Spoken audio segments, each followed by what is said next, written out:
पाहताय प्रहार टीव्ही, सत्यमेव व्रतम। मुंबई ते बंगळुरू असा प्रवास करणाऱ्या प्रवाशांसाठी मोठी दिलासादायक बातमी समोर आली आहे।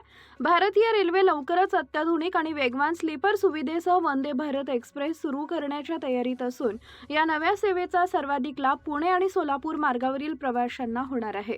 प्रवासाचा कालावधी लक्षणीयरित्या कमी होणार असल्याने ही ट्रेन दीर्घ पल्ल्याच्या रेल्वे प्रवासात मोठा बदल घडवणार आहे। यामुळे पुणे, सोलापूर आणि बंगळुरू दरम्यान प्रवास करणाऱ्या हजारो प्रवाशांना अधिक आरामदायी आणि जलद पर्याय उपलब्ध होणार आहेत। देशातील दुसरी आणि महाराष्ट्रातील पहिली वंदे भारत स्लीपर एक्सप्रेस लवकरच धावणार आहे।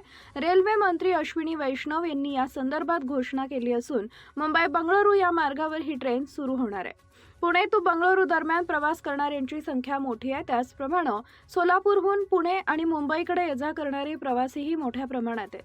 सध्या या मार्गावर प्रवासासाठी 18 ते 20 तासांचा कालावधी लागतो, मात्र वंदे भारत स्लीपर एक्सप्रेसमुळे हा प्रवास अवघ्या 12 ते 13 तासात पूर्ण होण्याची शक्यता आहे।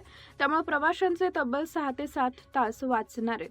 ही स्लीपर वंदे भारत एक्सप्रेस मुंबईतील छत्रपती शिवाजी महाराज टर्मिनस येथून सुरू होऊन पुणे, सोलापूर आणि वाडी मार्गे बंगळुरूकडे जाणार आहे। काही पर्यायी मार्गांमध्ये कलबुर्गी किंवा हुबळी मार्गाचाही विचार सुरू आहे।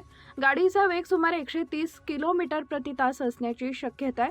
महत्त्वाचं म्हणजे ही नवीन सेवा सुरू झाल्यानंतर सध्या धावणाऱ्या उद्यान एक्सप्रेस सारख्या गाड्या बंद होणार नाहीयेत। दोन्ही सेवा एकत्र सुरू राहणार असल्यानं प्रवाशांना अधिक पर्याय उपलब्ध होणार आहेत।